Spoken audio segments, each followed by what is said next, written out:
Ito ngayon may tips na naman ako sa inyo, kasi karamihan sa ating mga babae bumibili pa ng eyebrow. Ito ngayon uling yung gagamitin natin mga langga. Sa halagang 10 piso makabili na tayo, at kahit 1 year o 2 years pa natin gamitin, hindi pa maubos. Ito mga palangga, gamitin natin to pang kilay. Ang ganda, in fairness pero sa mga market bawal to, bawal to sundin yung ginagawa ko, para lang to sa hindi mamarki.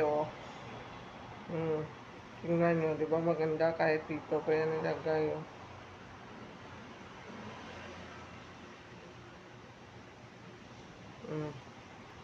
Di ba?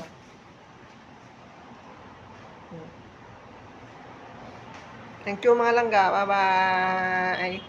Bye-bye! I hope napasaya ko kayo sa aking ginawa ngayon na tips sa inyo mga palangga. Pero sa mamarti, huwag na kayo